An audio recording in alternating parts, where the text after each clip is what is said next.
Hey, what's up everybody? Video 44 coming at you with another video. Alright, so had a nice day so far. I almost forgot the Lakers play tonight, but they play tonight.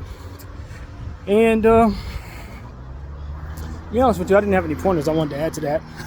I wanted to turn on the camera and talk basketball. I really don't know if there's anything extra to say about the Lakers. Nothing. We'll have more when the data comes. It's a lot of talk about LeBron brushing the media off when asking about his son Bronny, but I don't think he really thought too much of it other than to say, hey, don't question me about another player, especially when you know I'm his dad. Go to him if you have something to ask him, because I'm empowering him to speak for himself. And that's really what I would want my dad to do. It's bad enough all this stuff is surrounding the situation. Let me speak for myself. I'm a professional now. I'm in the league. I'm my own man. Let me be a credit to my own marriage. Don't ask my daddy everything about me.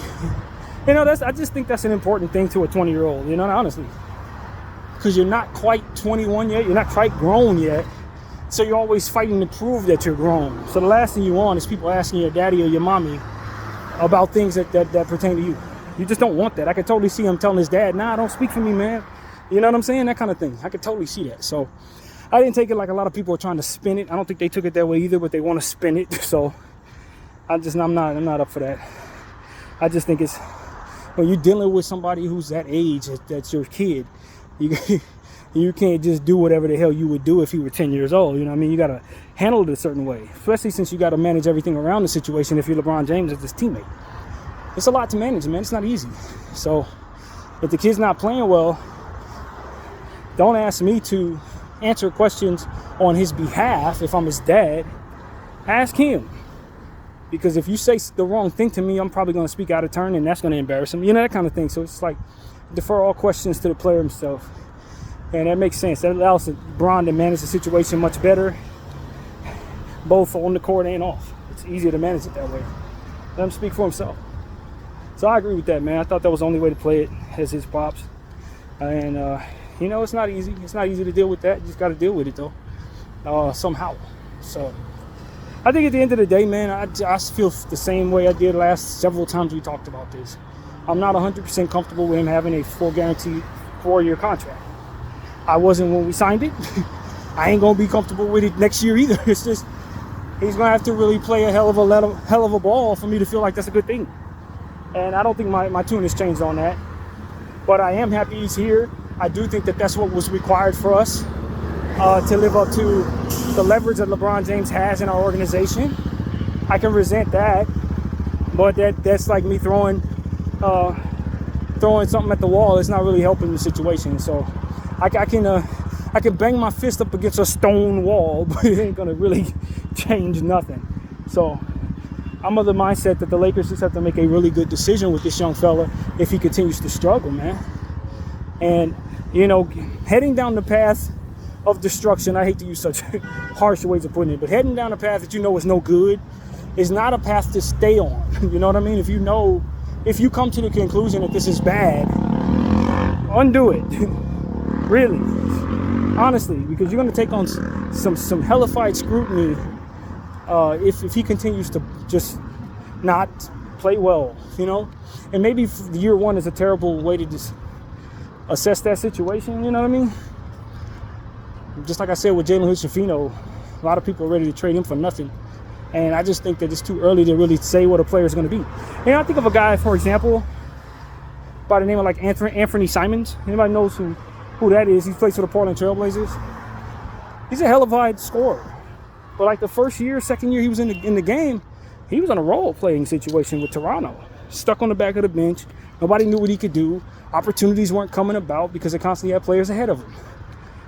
He didn't really show that he was really good until like year 4, when he had moved on from his situation. So it was like he was stuck in a role-playing situation where people really didn't believe too much that he could do, until he actually got a chance to step in front of Dame Lillard with Dame sat down, and then people really saw this dude's a hellified scorer. You know what I mean? So it's like, now you look at him as somebody you have to take extremely seriously. But when he was playing behind Kyle Lowry, he was just a guy who some people would have called him a bust.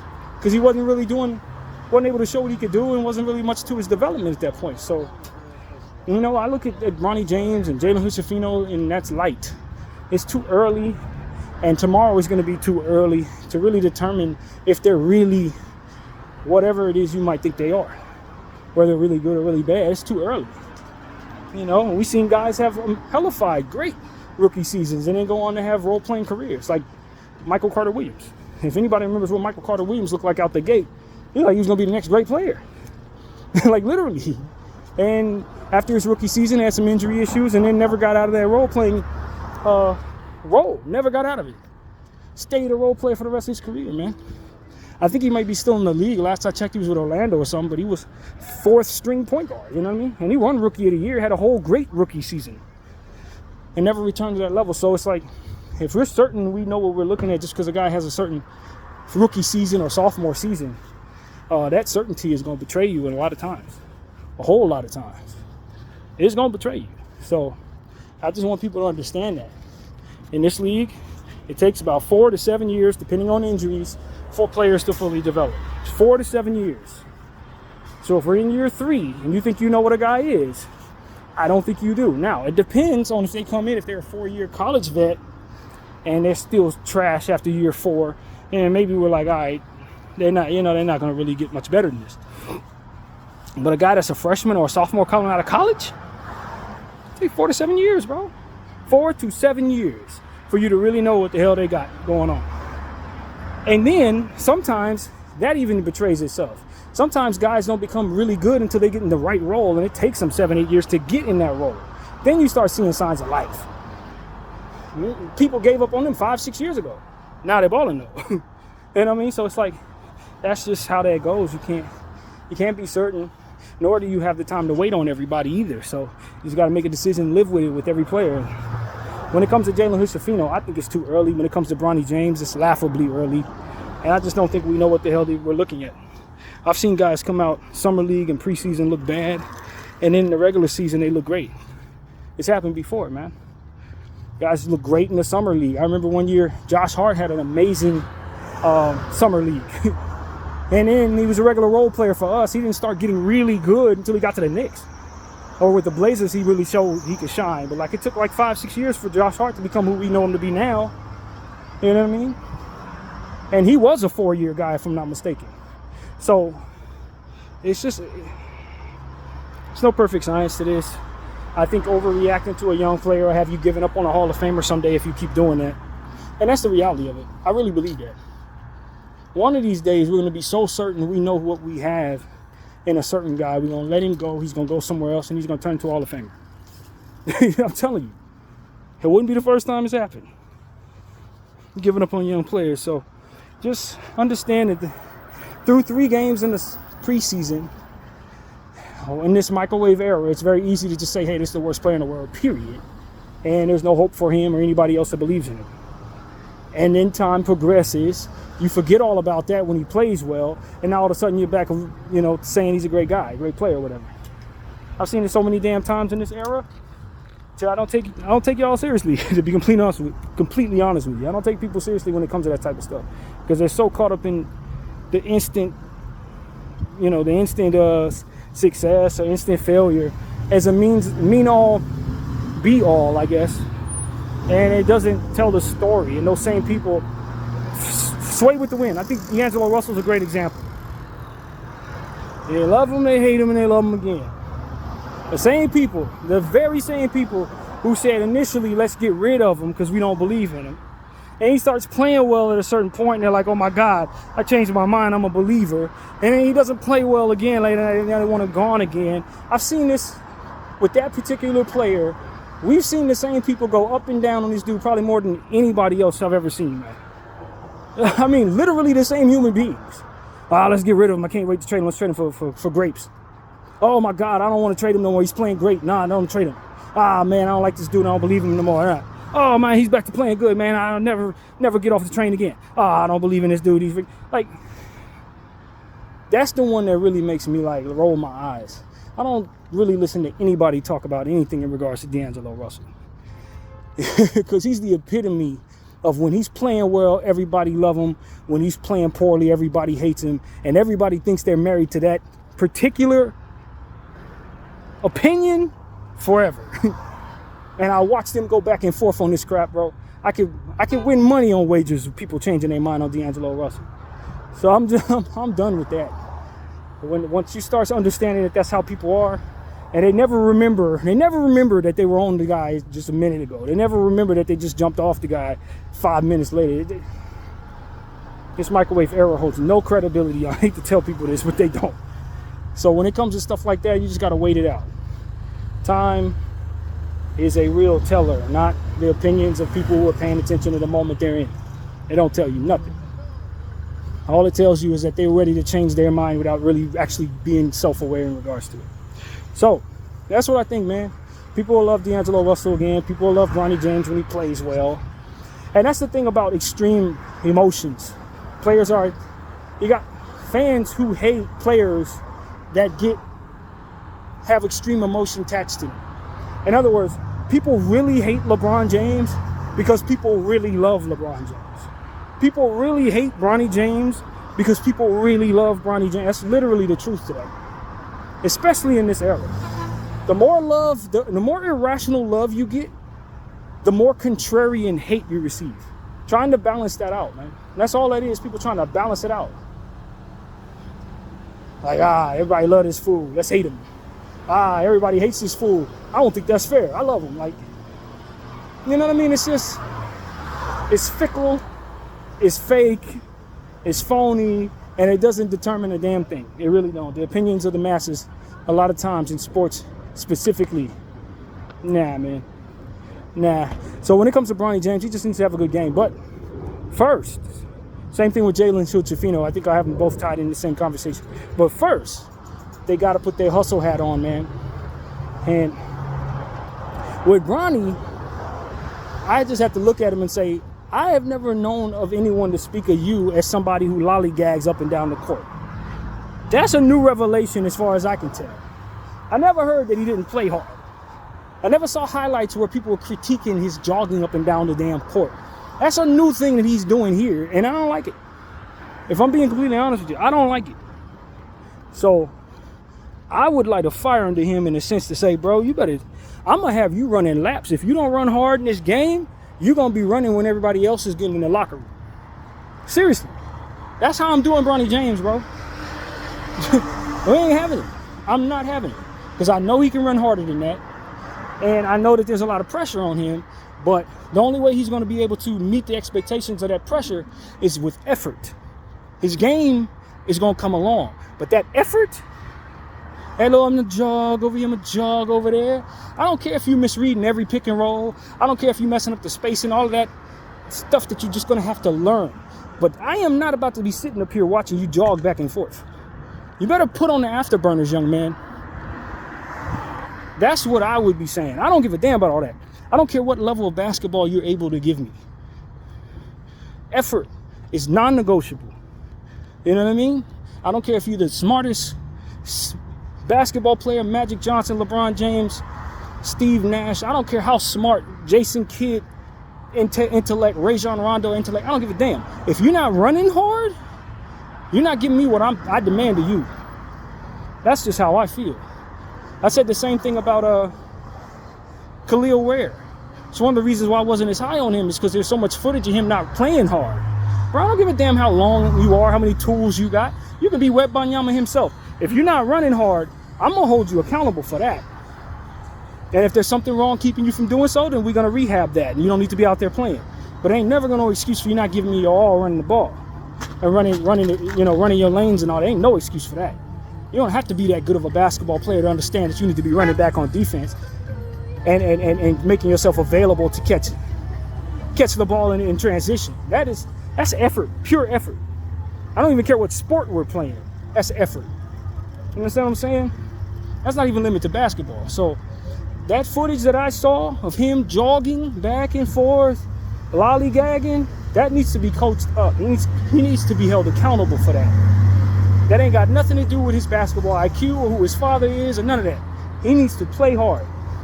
And if he ain't going to play hard, he needs to be docked for that. Period. No exceptions, no excuses for any damn body. That's how I feel about that, man. No excuses. So that's where JJ Redick and the coaching staff come in. That's a 20-year-old kid with a lot of pressure on his head, and he thinks that he can lollygag. So hold him accountable. Period. The end. Because it ain't nothing more embarrassing than seeing players and coaches breaking down this young man's effort level and seeing how poor it actually was when you slow it down in real time. When you actually look at it in the film and the footage, he's doing that crap almost the whole Milwaukee time he's on the floor. Hell no. Hell no. I ain't having it. I don't mind the other mistakes. The technical mistakes, not being in the right place, all of that is cool. That's whatever. We can coach that up. But you jogging? Nah, we ain't doing that, Bronny. We ain't doing none of that. And so that's where I'm at with it.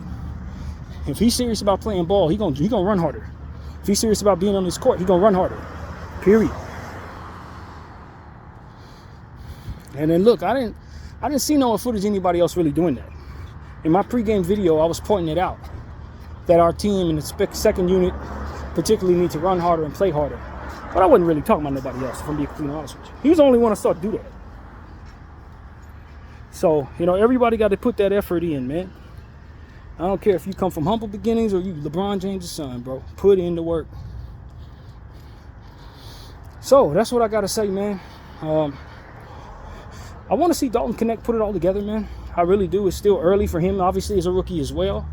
But he's had some really good areas where he's played well and some really not so great areas. And they're all different every game, which tells me once he puts it all together, he's going to be an all-around nice offensive player, rebounding player. And his length provides some things on the defensive end that are hopeful, that are encouraging, rather. And I think that's something that I didn't mention, but contesting shots and stuff like that, he's not terrible. He needs to get better at staying in front of people, and bringing himself to the ball and making sure that he puts his chest on people and stuff like that. Don't be afraid to foul. Don't be afraid of contact. But his length really helps us when he's contesting shots at the rim. And so I really like that aspect of his game. And look, just to swing it back over to Bronny, that's what Bronny's going to have to continue to do. You may not be able to be a great scorer, but you can always play defense. You can always use your athleticism to contest shots.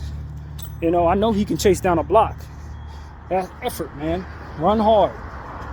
You know what I mean? So that's what I want to say. Jalen Hood-Schifino as well. His length is really helpful. Contesting shots. I'd like to see him put in more cohesive rotational situations. I think the lineups that he's been in have kind of been the lesser lineups. And I just think that's a misuse of that center, that piece, that point guard. If I'm doing things the way I want to do them, Jalen Hood-Schifino is going to be having minutes with Anthony Davis.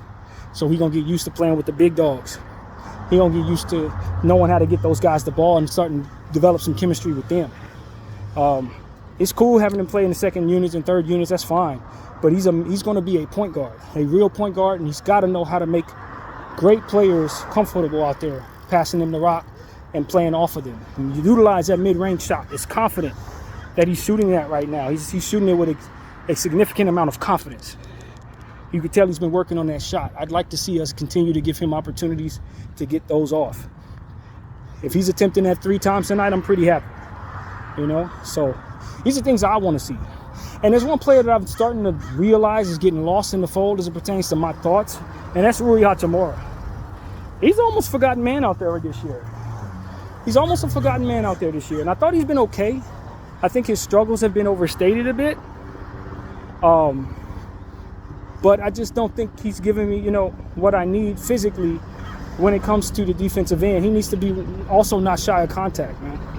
It's too many times where I've seen him kind of not really put his body on people and let people push him over. And I know damn well he's stronger than that.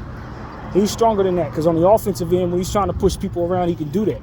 It's time to get to the rim. He's explosive. So, I don't want to say a guy's buff for nothing, but it's getting to a point where you're going to start saying he's buff for nothing if he keeps getting pushed around by people. You know, put your body on somebody, bro. You too damn big and too damn strong for it not to translate to you being powerful on the defensive end. I'm sorry. And that's what I got to say to Rui. I know he's from a different space. We got to respect that. He's raised in a different way. You know, I don't know how they develop players in Japan, where he's from. But here, he would be doing more physical work. It just is what it is. He was raised in this American thing. A guy that size gonna be a bit more demonstrative with his body. You ain't getting past me, and I'm definitely putting pressure on you.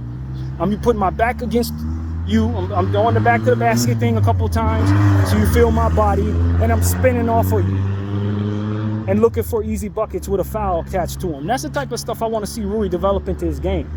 Your mid-range game come easy to you. You were taught how to do that. Now I want you to use your physicality to push people around. You know, that's what I'm talking about.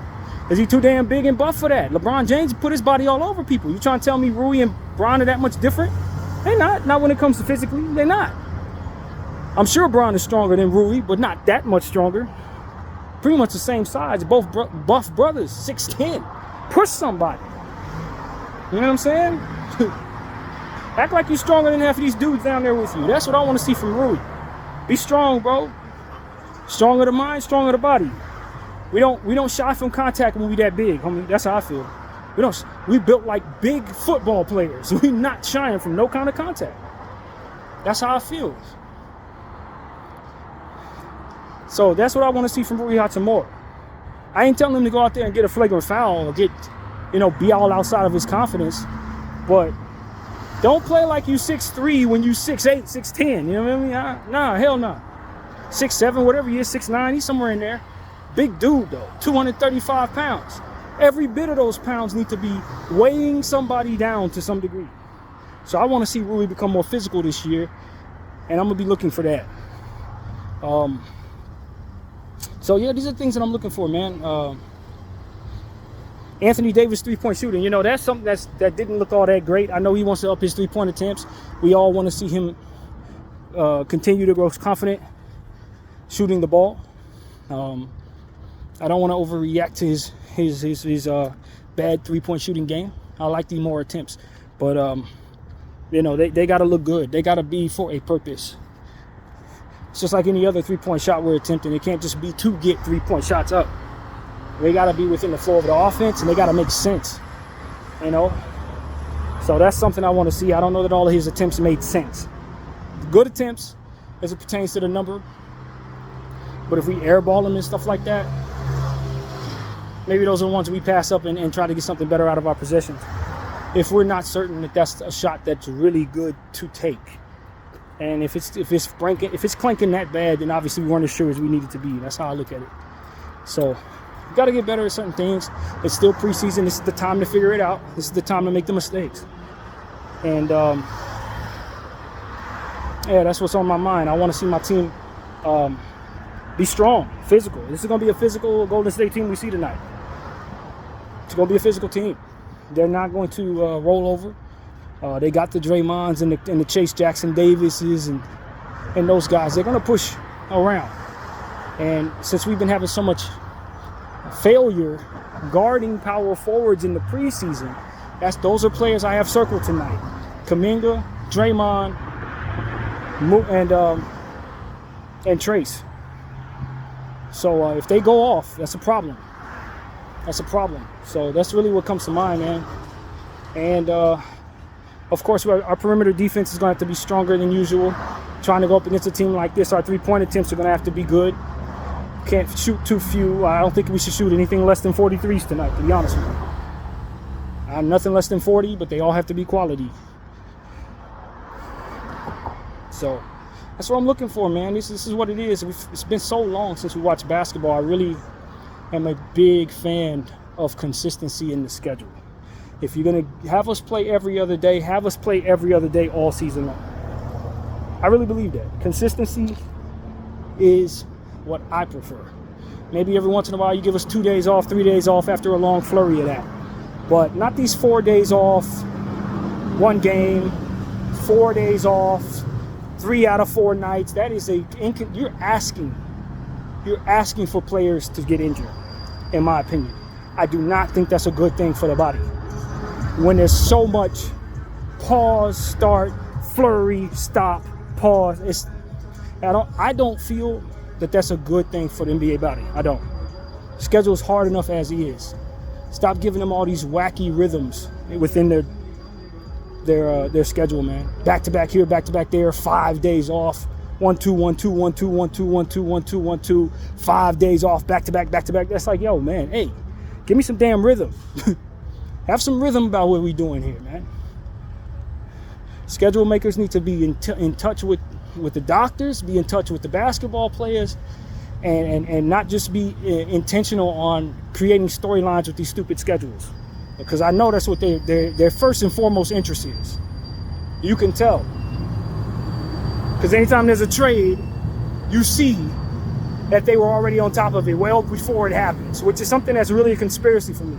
If the Knicks Timberwolf trade was something that just came out of nowhere, how the hell did they end up knowing to schedule those guys in the preseason well before the trade happened? Is it a perfect mistake? Boy, do those perfect mistakes happen a lot. So that's something I think we need to start paying attention to.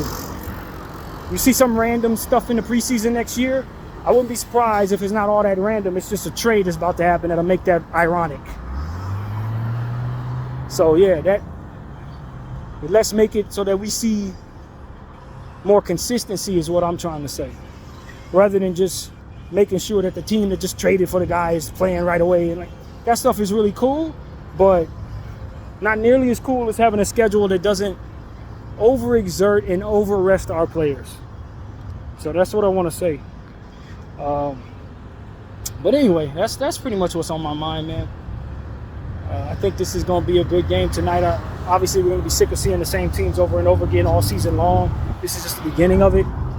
We're going to see Golden State twice this week. We're going to see Phoenix 4 times in 1 month. We got the Kings later on in the year. We'll see them like 5 times, or rather, excuse me, three times in like 5 days or something crazy like that. So we're going to get used to seeing the same teams over and over again, man. It's going to get a bit repetitive, but that's just how the schedule makers have it set up. Also, from what I understand, NBA expansion is imminent. They say that they're going to be expanding on the years 27, 28, I think is when they're going to try to put both of the new expansion teams in. Don't know who those teams are going to be. Don't know where they're going to play. I have no idea. But I'm willing to bet one of them's in Vegas and the other one's in Seattle. That's my guess. But there are other teams, other places. I hear San Diego may be in the mix. You could see some realignment. There's going to be probably a team in the Western Conference going to play in the East or something like that. I have no idea who that's going to be. I don't think the NBA has any clue who that's going to be yet. But I will tell you this. At absolute random, the same day they said that, when they told us that like 2 days ago, that morning, the night before that, I had a dream that the OKC Thunder and the Portland Trail Blazers were in the finals together. And you know that's not possible because they're both in the Western Conference, unless OKC moves to the East. So I don't know if there's going to be a premonition or something like that. Who knows? I just figured I'd throw it into this video just in case. If you're asking me to guess, based on the dream, I'm going to say OKC is the team that's going to end up moving east, which would change the alignment of the Western Conference dramatically, given the fact that's one of the best teams in the West and likely will be that year too. So that'd be really interesting if they move to the East, man. But there are a lot of teams that could be up for that. The Timberwolves are another one. Maybe the Memphis Grizzlies. Those are the teams that are likely in the no man's land spot. Or maybe you'll see a team in the East move west. Maybe you'll see the Milwaukee Bucks move west or something like that. I could totally see something like that. Or the Atlanta Hawks or something. Who knows? But yeah, man, that's what we're looking at. New Orleans, don't rule them out for realignment as well. They could definitely move east. Totally see that. So yeah, man, these are the type of things that are going to be figured out. And the NBA will let us know in the years to come. Also, from what I understand, they're implementing this new policy for the NBA players to where you can't utilize your phone between tip-off and the final buzzer of whatever the end of the game will be. So what does that tell us? Not really much of anything, to be honest with you. I don't have a strong opinion about that. A lot of people are saying, oh, these are grown men. But yeah, sometimes grown men can't keep themselves off their phones doing work. Let's just be honest. That's not a real thing. Sometimes people tend to focus on Twitter instead of focusing on what the coach is saying in the locker room. So it could have many effects, you know. I think the idea that guys have their families and need to be able to access family members is a real thing amongst all of us in this level. The reality is each and every one of these basketball players have assistants who can carry their phones for them and come to where they at and tell them whatever they need to know if it's an emergency. So that's not a real thing in that realm of life. It ain't gonna be a situation where somebody's family member's in trouble and the NBA player ain't gonna find out about it because he don't have his phone. Somebody will tell you. So that's really what it comes down to, man. I don't have a strong opinion about that. I really don't. At all. But given the fact that there was that Jonte Porter situation where he was betting on the games, I think that's kind of where this comes from. They just don't want those players to have any chance of betting on the game mid-game or whatever. I think that's what that's about.